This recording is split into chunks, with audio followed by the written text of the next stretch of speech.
बोले सोने हाल सासवी अकाल। जुग जुग अटल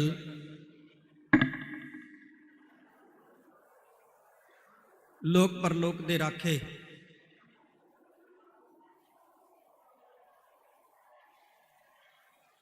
जबर छतर तखत दे मालक, दो जहान दे वाली, निमाणियां दे मान निताणियां दे तान, धन धन साहिब श्री गुरु ग्रंथ साहिब सच्चे पातशाह जी दी पावन पवित्र हजूरी च जुड़ बैठी गुरु रूप खालसा सत संगत जी। सब तो पहला जिस पातशाह का असी पुरब मना रहे हैं, दीन दुनिया के वाली धन धन साहिब श्री गुरु गोबिंद सिंह पातशाह जी, उन्होंने वालों बख्शी हुई फतेह प्रवान करो। वाहिगुरु जी का खालसा वाहिगुरु जी की फतेह। जिथे पुरब समुचे संसार के अंदर मना रहे है सिख जगत, उथे तखत श्री हरमंदर जी पटना साहिब विखे गुरु खालसा पंथ वालों ये पावन पुरब शरदा भावना की उत्साह सहित मनाया जा रहा है। कार सेवा वाले महापुरखों ने, प्रबंधकी बोर्ड ने, मानयोग सिंह साहब जी ने बहुत अच्छे प्रबंध किए ने। इन्हां महान प्रकाश पुरब नूं समर्पित समागमां दे दौरान धन गुरु गोबिंद सिंह महाराज दीयां देणां असीं किंज भुला सकदे। 42 साल की उम्र पंज भौतिक तन विच बतीत की है। 42 साल की। अज जे कोई 42 साल की उम्र दे विच संसार छड्ड के चला जाए तो असीं कहने आ भर जवानी च चला, भर जवानी च चला गया। 50 साल की उम्र का भी जे कोई चढ़ाई कर जाए तो असीं कहने हैं कि वह बुढ़ा नहीं सी, अजे उम्र नहीं सी जानते। जदों धन गुरु गोबिंद सिंह महाराज का जीवन पढ़ते हैं ना, तो रोंगटे खड़े कर देने वाला जीवन है पातशाह। मर्द अगम्मड़ा असी एक विशेषण धन गुरु गोबिंद सिंह महाराज के नाम के नाल लाउने। श्री गुरु गोबिंद सिंह महाराज ने 9 साल की पंज भौतिक तन दे विच आरजू के दौरान अपना पिता शहीद करवाया। 14 युद्ध लड़े, माता शहीद कराई, चारे पुत्र शहीद करवाए। तखत श्री दमदमा साहिब तलवंडी साबो के स्थान के उत्ते श्री गुरु तेग बहादुर साहिब सच्चे पातशाह की बाणी शामिल करके श्री गुरु ग्रंथ साहिब जी को संपूर्णता दी। और नदेड़ साहब के पावन पवित्र अस्थान के उत्ते जो सिखां का महान तखत है, उथे धन गुरु ग्रंथ साहिब सच्चे पातशाह नूं गुरियाई बख्शिश की। और एक होर जिहड़ा इनकलाबी कारज गुरु गोबिंद सिंह महाराज ने किया, वो श्री आनंदपुर साहब की पावन धरती के उत्ते 1699 की बैसाखी नूं खालसा साज कितनी कमाल की गल है। भारत के उपर जिन्ने भी हमलावर हमला करने वास्ते आए वो सारे पश्चिम तो आए, कल्ले अंग्रेज सी जिहड़े पूरब तो आए। मुहम्मद गौरी, मुहम्मद जिहड़ा गजनवी, महमूद गजनवी, शक, कुशाण, हूण, तुर्क, मंगोल, मुगल, पता नहीं किन्ने को आए। और जिहड़े भी विदेशी हमलावर भारत की धरती के उत्ते हमलावर बन के आए, हमला किया, उन्होंने किसी ने रोकया नहीं। वो बड़े आराम दे नाल आउंदे सी, ਇਸ ਧਰਤੀ ਦੇ ਉੱਤੇ ਵਸਣ ਵਾਲੇ ਲੋਕਾਂ ਨੂੰ ਲੁੱਟਦੇ ਸੀ, ਕੁੱਟਦੇ ਸੀ, ਮਾਰਦੇ ਸੀ ਔਰ ਬੜੇ ਆਰਾਮ ਦੇ ਨਾਲ ਚਲੇ ਜਾਂਦੇ ਸੀ। ਲੜਕੀਆਂ ਦੀ ਬੇਪਤੀ ਹੁੰਦੀ ਸੀ, ਲੜਕੀਆਂ ਨੂੰ ਨਾਲ ਲੈ ਜਾਂਦੇ ਸੀ। ਦਜ਼ਲੇ ਦੇ ਬਾਜ਼ਾਰਾਂ ਦੇ ਵਿੱਚ, ਬਸਰੇ ਦੇ ਬਾਜ਼ਾਰਾਂ ਦੇ ਵਿੱਚ, ਬਗਦਾਦ ਦੇ ਵਿੱਚ ਉਹ ਲੜਕੀਆਂ ਨਿਲਾਮ ਹੁੰਦੀਆਂ ਸੀ, ਬੋਲੀ ਲੱਗਦੀ ਸੀ, ਵੇਚੀਆਂ ਜਾਂਦੀਆਂ ਸੀ। ਨੌਜਵਾਨ ਲੜਕੇ ਵੀ ਵੇਚੇ ਜਾਂਦੇ ਸੀ ਜਿਨ੍ਹਾਂ ਨੂੰ ਗੁਲਾਮ ਬਣਾ ਕੇ ਰੱਖਿਆ ਜਾਂਦਾ ਹੈ, ਔਰ ਨੌਜਵਾਨ ਲੜਕੀਆਂ ਵੀ ਜਿਹੜੀਆਂ ਉਹ ਵੇਚੀਆਂ ਜਾਂਦੀਆਂ ਸੀ। ਕਿੰਨੀ ਕਮਾਲ ਦੀ ਗੱਲ ਹੈ। ਜਦੋਂ ਗੁਰੂ ਗੋਬਿੰਦ ਸਿੰਘ ਮਹਾਰਾਜ ਨੇ ਖਾਲਸੇ ਦੀ ਸਿਰਜਣਾ ਕਰ ਦਿੱਤੀ, ਉਸ ਤੋਂ ਬਾਅਦ ਕਦੇ ਪੱਛਮ ਤੋਂ ਹਮਲਾ ਨਹੀਂ ਹੋਇਆ। ਜੇ ਹੋਇਆ ਨਾਦਰ ਸ਼ਾਹ ਦਾ, ਅਬਦਾਲੀ ਦਾ, ਤੇ ਉਸ ਹਮਲੇ ਨੂੰ ਉੱਥੇ ਹੀ ਰੋਕ ਦਿੱਤਾ ਗਿਆ, ਉੱਥੇ ਹੀ ਸਟਾਪ ਕਰ ਦਿੱਤਾ ਗਿਆ, ਉੱਥੇ ਹੀ ਖਤਮ ਕਰ ਦਿੱਤਾ ਗਿਆ ਗੁਰੂ ਗੋਬਿੰਦ ਸਿੰਘ ਮਹਾਰਾਜ ਦੇ ਸਿਰਜੇ ਖਾਲਸੇ ਵੱਲੋਂ। ਕਿੱਡੀ ਕਮਾਲ ਦੀ ਗੱਲ ਹੈ। ਚੋਟੀ ਦੇ 10 ਜਰਨੈਲਾਂ ਦੇ ਵਿੱਚੋਂ ਸਰਦਾਰ ਹਰੀ ਸਿੰਘ ਨਲਵੇ ਦਾ ਨਾਮ ਜਿਹੜਾ ਹੈ ਉਹ ਪਹਿਲੇ ਨੰਬਰ ਤੇ ਆਉਂਦਾ। ਕਿਉਂ?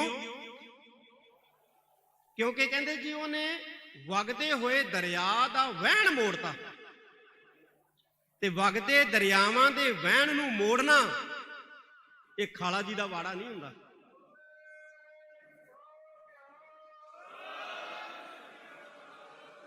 ਆ ਗੰਗਾ ਵਗਦੀ ਹੈ ਨਾ, ਇਹਦੇ ਵਹਿਣ ਨੂੰ ਕੋਈ ਉਲਟੀ ਦਿਸ਼ਾ 'ਚ ਮੋੜ ਸਕਦਾ? ਉਲਟੀ ਦਿਸ਼ਾ 'ਚ ਮੋੜ ਸਕਦਾ? ਕੋਈ ਨਹੀਂ ਮੋੜ ਸਕਦਾ। ਕਹਿੰਦੇ ਹਰੀ ਸਿੰਘ ਨਲੂਆ ਜਿਹੜਾ ਮਹਾਨ ਸਰਦਾਰ ਹੈ ਸੰਸਾਰ ਦਾ, ਉਹ ਇਸ ਕਰਕੇ ਮਹਾਨ ਹੈ ਕਿਉਂਕਿ ਉਸ ਨੇ ਵਗਦੇ ਹੋਏ ਦਰਿਆ ਦੇ ਵਹਿਣ ਨੂੰ ਮੋੜ ਦਿੱਤਾ। ਜਿੱਧਰੋਂ ਆਉਂਦਾ ਸੀ ਉਧਰ ਵਾਪਸ ਭੇਜ ਦਿੱਤਾ। ਕਿਵੇਂ? ਕਹਿੰਦੇ ਹਮਲਾਵਰ ਪੱਛਮ ਤੋਂ ਆਉਂਦੇ ਸੀ, ਵੈਸਟ ਚੋਂ ਆਉਂਦੇ ਸੀ, ਤੇ ਹਰੀ ਸਿੰਘ ਨਲੂਆ ਪਹਿਲਾ ਭਾਰਤੀ ਸੀ ਜਿਹੜਾ ਭਾਰਤ ਤੋਂ ਪੱਛਮ ਵਾਲੇ ਪਾਸੇ ਹਮਲਾਵਰ ਹੋ ਕੇ ਗਿਆ। ਅਫਗਾਨਿਸਤਾਨ ਵੱਲ ਜਥੇਦਾਰ ਜਿਹੜਾ ਸਾਡਾ ਜਰਨੈਲ ਸੀ ਹਰੀ ਸਿੰਘ ਨਲੂਆ, ਉਹ ਅਫਗਾਨਿਸਤਾਨ ਵੱਲ ਵਧਿਆ। ਯਾਨੀ ਅਫਗਾਨਿਸਤਾਨ ਤੋਂ ਹਮਲੇ ਹਿੰਦੁਸਤਾਨ ਤੇ ਹੁੰਦੇ ਸੀ, ਭਾਰਤ ਤੇ ਹੁੰਦੇ ਸੀ, ਔਰ ਉਹ ਇੱਕ ਪਹਿਲਾ ਭਾਰਤੀ ਸੀ, ਇਸ ਮਿੱਟੀ ਦਾ ਜੰਪਲ ਸੀ, ਇਸ ਧਰਤੀ ਦਾ ਜੰਪਲ ਸੀ, ਪੰਜਾਬ ਦਾ, ਜਿਹੜਾ ਅਫਗਾਨਿਸਤਾਨ ਦੇ ਉੱਤੇ ਹਮਲਾ ਕਰਨ ਵਾਸਤੇ ਗਿਆ।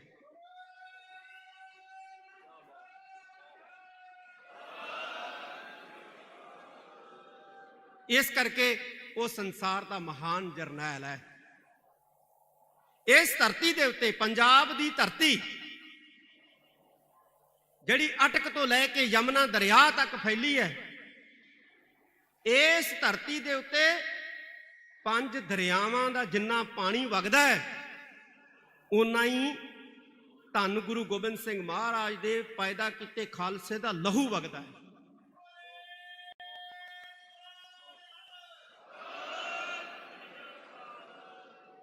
ਅੱਜ ਸਾਨੂੰ ਕਹਿੰਦੇ ਨੇ ਤੁਸੀਂ ਕੌਣ ਹੋ? ਅਸੀਂ ਉਹ ਹਾਂ ਜਿਨ੍ਹਾਂ ਨੇ ਭਾਰਤ ਦੇ ਉੱਤਰੀ ਖਿੱਤੇ ਨੂੰ ਲਹੂ ਦੇ ਨਾਲ ਸਿੰਜਿਆ।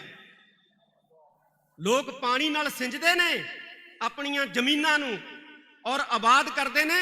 ਅਸੀਂ ਪੰਜਾਬ ਦੀ ਜ਼ਮੀਨ ਜਿਹੜੀ ਆ ਉਹ ਲਹੂ ਨਾਲ ਸਿੰਜ ਕੇ ਆਬਾਦ ਕੀਤੀ। ਸਾਡੇ ਸਿਰ ਲੱਗੇ ਨੇ ਪੰਜਾਬ ਦੀ ਜ਼ਮੀਨ ਦੇ ਲਈ, ਸਾਡਾ ਲਹੂ ਵਗਿਆ ਉੱਥੇ। ਸਾਡੇ ਛੋਟੇ ਛੋਟੇ ਬੱਚਿਆਂ ਤੋਂ ਲੈ ਕੇ ਬਜ਼ੁਰਗਾਂ ਤੱਕ ਦਾ ਲਹੂ ਵਹਿਆ। 4 ਸਾਹਿਬਜ਼ਾਦਿਆਂ ਦਾ ਲਹੂ ਡੁੱਲਿਆ। ਧੰਨ ਗੁਰੂ ਗੋਬਿੰਦ ਸਿੰਘ ਮਹਾਰਾਜ ਦੇ ਪ੍ਰਾਣਾਂ ਤੋਂ ਪਿਆਰੇ ਸਿੰਘਾਂ ਦਾ ਲਹੂ ਡੁੱਲਿਆ।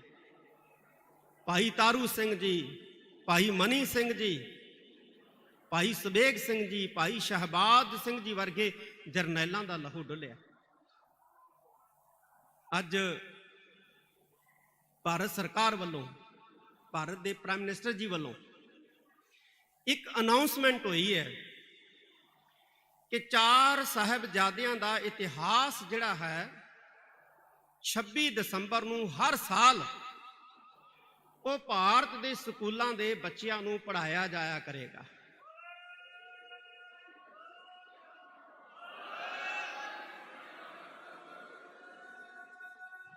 ਔਰ ਅਸੀਂ ਇਹਦਾ ਸਵਾਗਤ ਕਰਦੇ ਹਾਂ। ਅਸੀਂ ਚਾਹੁੰਦੇ ਹਾਂ ਕਿ ਭਾਰਤ ਭਰ ਹੀ ਨਹੀਂ ਬਲਕਿ ਸੰਸਾਰ ਭਰ ਦੇ ਮੁਲਕਾਂ ਦੇ ਸਕੂਲਾਂ ਦੇ ਵਿੱਚ 4 ਸਾਹਿਬਜ਼ਾਦਿਆਂ ਦੀ ਸੂਰਬੀਰਤਾ ਦਾ ਇਤਿਹਾਸ ਜਿਹੜਾ ਹੈ ਉਹ ਬੱਚਿਆਂ ਨੂੰ ਪੜ੍ਹਾਇਆ ਜਾਵੇ, ਪੜ੍ਹਾਇਆ ਜਾਣਾ ਚਾਹੀਦਾ ਨੇ। ਜਿਹੜੇ ਬੱਚੇ 4 ਸਾਹਿਬਜ਼ਾਦਿਆਂ ਦਾ ਇਤਿਹਾਸ ਪੜ੍ਹ ਲੈਣਗੇ, ਜਿਹੜੇ ਬੱਚੇ 4 ਸਾਹਿਬਜ਼ਾਦਿਆਂ ਦੀ ਸ਼ਹਾਦਤ ਦੇ ਮਹਾਨ ਇਤਿਹਾਸ ਨੂੰ ਸੁਣ ਲੈਣਗੇ, ਉਹ ਕਦੇ ਵੀ ਧਰਮ ਪਰਿਵਰਤਨ ਨਹੀਂ ਕਰਨਗੇ। ਨਾ ਉਹ ਈਸਾਈ ਬਣਨਗੇ, ਨਾ ਉਹ ਮੁਸਲਮਾਨ ਬਣਨਗੇ, ਚਾਹੇ ਉਹ ਸਿੱਖਾਂ ਦੇ ਬੱਚੇ ਹੋਣ, ਚਾਹੇ ਉਹ ਹਿੰਦੂਆਂ ਦੇ ਬੱਚੇ ਹੋਣ। ਪਰ ਹਾਂ, ਇਸ ਦਿਨ ਨੂੰ ਜਿਹੜਾ ਮਨਾਉਣ ਦੇ ਲਈ ਨਾਂ ਰੱਖਿਆ ਵੀਰ ਬਾਲ ਦਿਵਸ, ਇਹ ਸਿੱਖ ਭਾਵਨਾਵਾਂ ਦੀ ਤਰਜਮਾਨੀ ਨਹੀਂ ਕਰਦਾ ਹੈ। ਸਿੱਖ ਭਾਵਨਾਵਾਂ ਦੀ ਤਰਜਮਾਨੀ ਨਹੀਂ ਕਰਦਾ ਇਹ ਨਾਮ ਜਿਹੜਾ ਹੈ ਇਸ ਦਿਨ ਨੂੰ ਮਨਾਉਣ ਵਾਸਤੇ ਉਹ ਰੱਖਿਆ ਜਾਣਾ ਚਾਹੀਦਾ ਹੈ ਜਿਹੜਾ ਸਿੱਖ ਭਾਵਨਾਵਾਂ ਦੀ ਤਰਜਮਾਨੀ ਕਰਦਾ ਹੈ। ਇਹ ਨਾਮ ਨਹੀਂ ਠੀਕ। ਅਸੀਂ ਚਾਹੁੰਦੇ ਹਾਂ ਇਤਿਹਾਸ ਪੜ੍ਹਾਇਆ ਜਾਏ ਔਰ ਸਹੀ ਇਤਿਹਾਸ ਪੜ੍ਹਾਇਆ ਜਾਏ।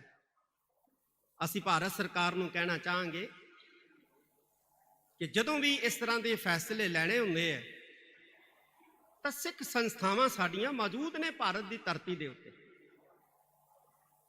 ਸਾਡੇ ਤਖਤ ਨੇ, ਸਾਡੀਆਂ ਸੰਸਥਾਵਾਂ ਨੇ, ਸ਼੍ਰੋਮਣੀ ਗੁਰਦੁਆਰਾ ਪ੍ਰਬੰਧਕ ਕਮੇਟੀ, ਦਿੱਲੀ ਸਿੱਖ ਗੁਰਦੁਆਰਾ ਪ੍ਰਬੰਧਕ ਕਮੇਟੀ, ਪਟਨਾ ਸਾਹਿਬ ਪ੍ਰਬੰਧਕੀ ਬੋਰਡ, ਹਜੂਰ ਸਾਹਿਬ ਪ੍ਰਬੰਧਕੀ ਬੋਰਡ, ਚੀਫ ਖਾਲਸਾ ਦੀਵਾਨ, ਕਿੰਨੀਆਂ ਸਾਡੀਆਂ ਸੰਪਰਦਾਵਾਂ ਨੇ। ਇਹਨਾਂ ਨਾਲ ਮਸ਼ਵਰਾ ਜਿਹੜਾ ਹੈ, ਸਲਾਹ ਕਰ ਲੈਣੀ, ਮੈਂ ਕਹਿੰਦਾ ਕਿ ਸੋਨੇ ਤੇ ਸੁਹਾਗੇ ਵਾਲੀ ਗੱਲ ਹੈ। ਔਰ ਸਾਡੀਆਂ ਸੰਸਥਾਵਾਂ ਭਾਰਤ ਸਰਕਾਰ ਨੂੰ ਸਿੱਖ ਮਸਲਿਆਂ ਦੇ ਵਿੱਚ ਸਹਿਯੋਗ ਦੇਣ ਲਈ ਤਿਆਰ ਵੀ ਨੇ ਔਰ ਵਚਨਬੱਧ ਵੀ ਨੇ। ਗਲਤ ਨਾ ਪੜ੍ਹਾਇਆ ਜਾਏ ਇਤਿਹਾਸ।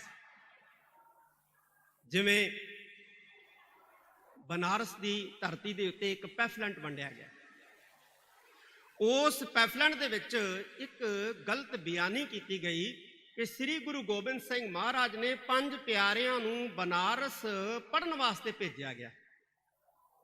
ਉਹ ਨਹੀਂ, ਗਲਤ ਬਿਆਨੀ ਹੈ।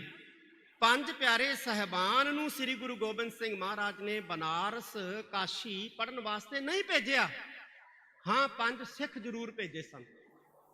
5 ਸਿੱਖਾਂ ਨੂੰ ਮਹਾਰਾਜ ਨੇ ਕਿਹਾ ਕਿ ਜਾਓ ਬਨਾਰਸ ਦੀ ਧਰਤੀ ਦੇ ਉੱਤੇ, ਬਨਾਰਸ ਦੀ ਧਰਤੀ ਦੇ ਉੱਤੇ ਜਾ ਕੇ ਉੱਥੇ ਹਿੰਦੂ ਵੇਦਾਂ, ਸ਼ਾਸਤਰਾਂ, ਸਿਮਰਤੀਆਂ, ਪੁਰਾਣਾਂ ਦਾ ਤੁਸੀਂ ਗਿਆਨ ਹਾਸਲ ਕਰੋ। 5 ਸਿੱਖ ਸ੍ਰੀ ਗੁਰੂ ਗੋਬਿੰਦ ਸਿੰਘ ਮਹਾਰਾਜ ਤੋਂ ਆਗਿਆ ਲੈ ਕੇ ਕਾਸ਼ੀ ਦੀ ਧਰਤੀ ਦੇ ਉੱਤੇ ਸੰਸਕ੍ਰਿਤ ਵੇਦਾਂ, ਸ਼ਾਸਤਰਾਂ, ਪੁਰਾਣਾਂ, ਸਿਮਰਤੀਆਂ ਦੀ ਵਿਦਿਆ, ਸ਼ਾਸਤਰਾਂ ਦੀ ਵਿਦਿਆ ਪ੍ਰਾਪਤ ਕਰਨ ਵਾਸਤੇ ਆਏ। ਔਰ ਉਹਨਾਂ ਨੇ ਜਿਹੜੀ ਵਿਦਿਆ ਪ੍ਰਾਪਤ ਕੀਤੀ ਉਹ ਭਗਵੇਂ ਵੇਸ ਦੇ ਵਿੱਚ ਪ੍ਰਾਪਤ ਕੀਤੀ, ਭਗਵੇਂ ਲਿਬਾਸ ਦੇ ਵਿੱਚ ਪ੍ਰਾਪਤ ਕੀਤੀ।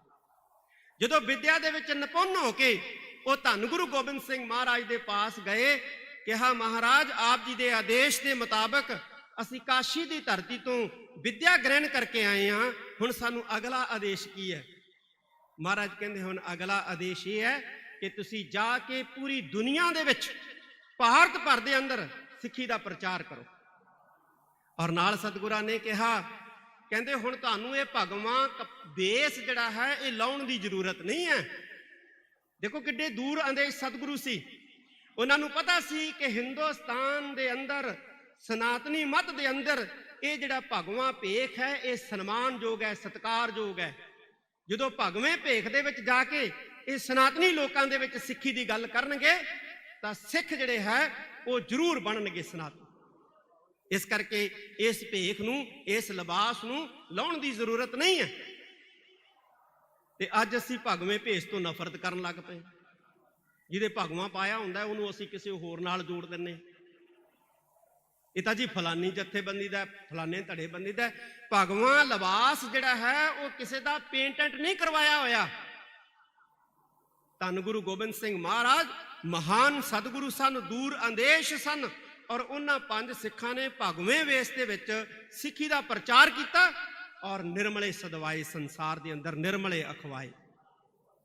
ਗੁਰੂ ਪਿਆਰਿਓ, ਇਹ ਸਾਡਾ ਇਤਿਹਾਸ ਹੈ, ਇਹ ਸਾਡੀ ਸੱਭਿਅਤਾ ਹੈ, ਸਾਡੀ ਸੰਸਕ੍ਰਿਤੀ ਹੈ। ਇਹਨੂੰ ਪੜ੍ਹਨ ਦੀ, ਇਹਨੂੰ ਸੁਣਨ ਦੀ, ਇਹਨੂੰ ਸਮਝਣ ਦੀ ਬਹੁਤ ਵੱਡੀ ਜ਼ਰੂਰਤ ਹੈ। ਬਹੁਤ ਵੱਡੀ ਲੋੜ ਹੈ। ਮੈਂ ਇੱਕ ਵਾਰੀ ਫੇਰ ਕਹਿਣਾ ਚਾਹਾਂਗਾ ਕਿ ਅਸੀਂ ਚਾਹੁੰਦੇ ਹਾਂ ਕਿ ਭਾਰਤ ਭਰ ਦੇ, ਦੁਨੀਆ ਭਰ ਦੇ ਸਕੂਲਾਂ ਕਾਲਜਾਂ ਦੇ ਵਿੱਚ ਸਿੱਖ ਇਤਿਹਾਸ ਪੜ੍ਹਾਇਆ ਜਾਏ, ਸਾਹਿਬਜ਼ਾਦਿਆਂ ਦੀ ਗਾਥਾ ਪੜ੍ਹਾਈ ਜਾਏ, ਸਹੀ ਪੜ੍ਹਾਈ ਜਾਏ, ਉਹ ਇਤਿਹਾਸ ਪੜ੍ਹਾਇਆ ਜਾਏ ਜਿਹੜਾ ਸਹੀ ਹੈ, ਔਰ ਉਹ ਨਾਮ ਰੱਖੇ ਜਾਣ ਜਿਹੜੇ ਸਿੱਖ ਸੈਂਟੀਮੈਂਟ ਨੂੰ ਟੱਚ ਕਰਦੇ ਨੇ। ਬਸ ਇੰਨੀ ਕੁ ਗੱਲ ਹੈ, ਇੰਨੀ ਕੁ ਗੱਲ ਹੈ। ਤੇ ਇਹਦੇ ਲਈ ਸਿੱਖ ਸੰਸਥਾਵਾਂ ਦਾ, ਸਿੱਖ ਜਥੇਬੰਦੀਆਂ ਦਾ, ਸਿੱਖ ਸਕਾਲਰਾਂ ਦਾ, ਸਿੱਖ ਵਿਦਵਾਨਾਂ ਦਾ ਸਹਿਯੋਗ ਲਿਆ ਜਾ ਸਕਦਾ, ਸਹਿਯੋਗ ਲਿਆ ਜਾ ਸਕਦਾ। ਸਾਰੇ ਸਹਿਯੋਗ ਦੇਣ ਵਾਸਤੇ ਤਿਆਰ ਵੀ ਨੇ। ਅੰਤ ਦੇ ਵਿੱਚ ਮੈਂ ਇੱਕ ਵਾਰੀ ਫੇਰ ਮਾਨਯੋਗ ਸਿੰਘ ਸਾਹਿਬ ਜੀ ਦਾ, ਪਟਨਾ ਸਾਹਿਬ ਪ੍ਰਬੰਧਕੀ ਬੋਰਡ ਦੇ ਸਮੁੱਚੇ ਮੈਂਬਰਾਂ ਦਾ, ਪ੍ਰਧਾਨ ਜੀ ਦਾ, ਔਰ ਆਪ ਸਾਰੀ ਸੰਗਤ ਦਾ ਤਹਿ ਦਿਲੋਂ ਧੰਨਵਾਦ ਕਰਦਾ ਹੈ। ਔਰ ਹਾਂ, ਇੱਕ ਮੈਂ ਬਿਹਾਰ ਸਰਕਾਰ ਦਾ ਵੀ ਖਾਸ ਤੌਰ ਦੇ ਉੱਤੇ ਧੰਨਵਾਦ ਕਰਦਾ। ਨਹੀਂ ਤਾਂ ਸਿੰਘ ਸਾਹਿਬ ਜੀ ਦੇ, ਪ੍ਰਧਾਨ ਜੀ ਦੇ ਫੋਨਾਂ ਨੇ ਤਾਂ ਪੰਜਾਬ ਦੀ ਬਹੁਤ ਸਾਰੀ ਸੰਗਤ ਜਿਹੜੀ ਆਉਣ ਵਾਸਤੇ ਤਿਆਰ ਸੀ ਉਹਨੂੰ ਭੈ ਭੀਤ ਹੀ ਕਰਤਾ ਸੀ, ਰੁਕ ਗਈ ਬਹੁਤ ਸਾਰੀ ਸੰਗਤ। ਚਲੋ, ਹਦਾਇਤਾਂ ਜਿਹੜੀਆਂ ਨੇ ਉਹਦੀ ਪਾਲਣਾ ਕਰਨੀ ਵੀ ਜ਼ਰੂਰੀ ਹੈ, ਪਰ ਫਿਰ ਵੀ ਬਿਹਾਰ ਸਰਕਾਰ ਨੇ ਸਾਨੂੰ ਇਹ ਪੁਰਬ ਮਨਾਉਣ ਦੀ ਜਿਹੜੀ ਹੈ ਉਹ ਇਜਾਜ਼ਤ ਦਿੱਤੀ ਹੈ। ਮੈਨੂੰ ਤਾਂ ਨਹੀਂ ਇੱਥੇ ਕੋਈ ਪਾਬੰਦੀ ਵਾਲੀ ਗੱਲ ਲੱਗੀ, ਔਰ ਇਹਦੇ ਲਈ ਮੈਂ ਬਿਹਾਰ ਸਰਕਾਰ ਦਾ ਬਹੁਤ ਬਹੁਤ ਬਹੁਤ ਬਹੁਤ ਧੰਨਵਾਦ ਕਰਦਾ, ਜਿਨ੍ਹਾਂ ਨੇ ਸਿੱਖ ਸੈਂਟੀਮੈਂਟ ਨੂੰ ਸਮਝਿਆ। ਔਰ ਵਾਹਿਗੁਰੂ ਅੱਗੇ ਅਰਦਾਸ ਹੈ ਕਿ ਇਹ ਗੁਰਪੁਰਬ ਸੁੱਖੀ ਸਾਂਦੀ ਬਿਲਕੁਲ ਸ਼ਰਧਾ ਭਾਵਨਾ ਦੇ ਨਾਲ ਮਨਾ ਕੇ ਸੰਗਤ ਤੰਦਰੁਸਤ ਆਈ ਹੈ ਤੇ ਤੰਦਰੁਸਤੀ ਜਿਹੜਾ ਆਪਣੇ ਘਰਾਂ ਨੂੰ ਜਾਏਗੀ। ਇਹ ਵਾਹਿਗੁਰੂ ਅੱਗੇ ਅਰਦਾਸ ਹੈ। ਵਾਹਿਗੁਰੂ ਕਿਰਪਾ ਕਰਨ। ਵਾਹਿਗੁਰੂ ਜੀ ਕਾ ਖਾਲਸਾ, ਵਾਹਿਗੁਰੂ ਜੀ ਕੀ ਫਤਿਹ। बोल